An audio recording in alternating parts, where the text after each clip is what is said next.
Hello everybody, it's CSEC Panda. In today's video I want to show you how to construct the minutes of the meeting as it would be required on an Office Administration exam. If you're subscribed, thank you for subscribing. I know my content isn't the best quality, but I'm kind of trying, I'm learning and stuff. I hope at any rate that this helps you. If you're not subscribed, would you consider subscribing if you find this content helpful? Alright, let's jump into it. So, on the exam, you'll probably see a question that basically contains all of the information that you're going to need to put on these minutes. And so what you're basically trying to do is pull that information out of the question and get it in the right structure, okay? So the very first thing that you're going to start with is the title, minutes of the meeting, right? That's a little bit for the exam and a little bit for real life, but just for safety, you just want to put that up there. The second thing is you're going to have the heading of what the meeting was. This is basically intended to answer those kinds of who, what, when, where, why, even questions that are going to set the scene for anybody who's reading this. You'll remember that the minutes are intended to be like this brief record of what happened at a meeting, so that anybody picking this up at any time can tell what happened at this meeting, right? So in this case, it's the weekly meeting of ABC Block Company, and it was held in the conference room on August 5th, 2021 at 9:30 a.m. So you see immediately there you have a whole image of certain things from this, you understand what's going on. The next thing is going to be these different aspects of the meeting that are recorded.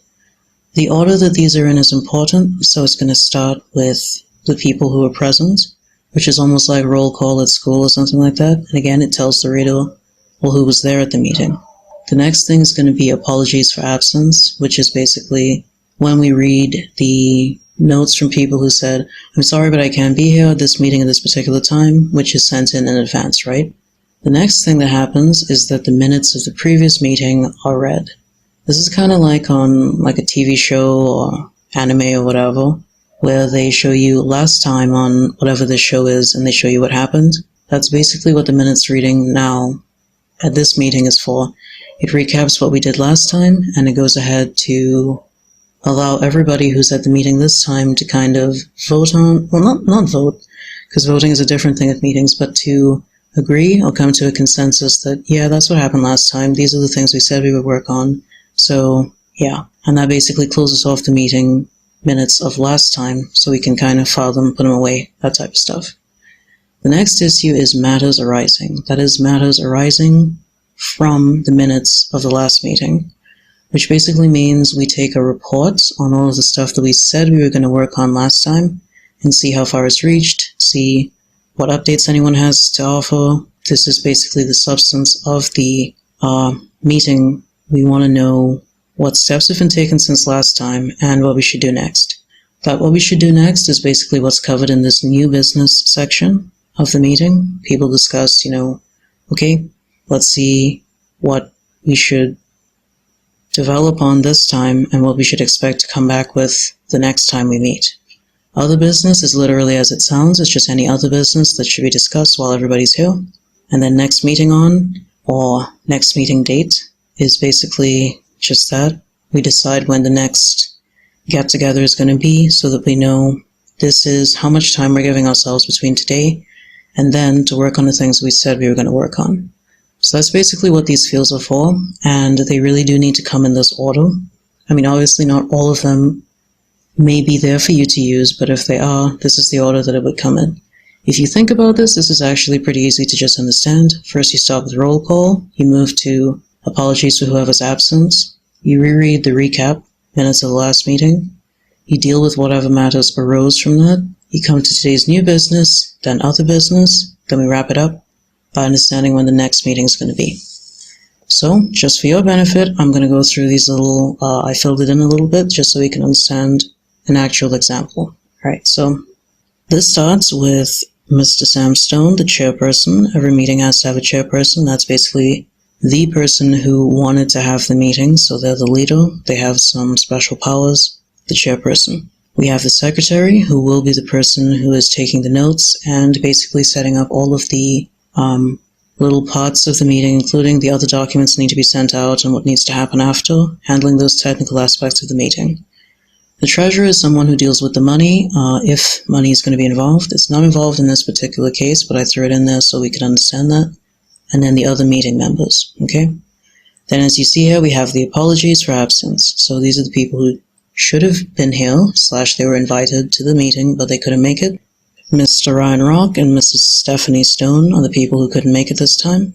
So the secretary is noting on these minutes that this is what happened. We did roll call and these people were present. Then we took apologies from these people who couldn't make it. Then the minutes of the previous weekly meeting were read and corrections were confirmed. So that's what happened. Everybody heard what we said last time and they said, yep, that's basically what happened, or any little edit that needed to be made, whatever it was. We moved to the matters arising. In this case, there were 3 weeks left till the grand opening of the new showrooms. So that's what they were talking about last time, apparently, that this showroom opening is coming up. And this is one of the things that we started talking about today. So in the new business, Mr. Stone provided a status update on the showroom's opening in St. Luke's. Ms. Brick presented slides detailing the latest tile designs. A vote was held on which design should be launched first between Burnished Brick and Wonderwood. Vote was 4-1 for Wonderwood. Mrs. Tile promised to collaborate with Mr. Rock on creating samples this week when Mr. Rock returns from sick leave. So he's absent, right? Okay, so that is a brief summary of what happened here. And again, as the reader, you weren't there at this meeting, but you kind of understand what happened. We talked about our showroom's opening, we looked at some slides, we voted on which design is coming next, and Mrs. Tile said she was going to collaborate with Mr. Rock this week on creating some samples of these designs. So, other business. Mr. Stone, the chairperson, reported a sharp decrease in sales of driveway pavers, and he suggested discussion of marketing strategies at the next meeting. So that is another thing that you could expect to come up next time, right? This is, just as an example, this is one of the matters arising that we would determine at the next meeting. Like, how did it go on that suggestion of the driveway pavers? We were expecting to talk about that this week, so they'll be talking about that the next week, right? And as you see, the next meeting held on. They agreed to hold the next meeting on August 12th, 2021. This is their weekly meeting, so that makes sense. And so basically, as the reader of this document, you can understand what happened at this meeting, right?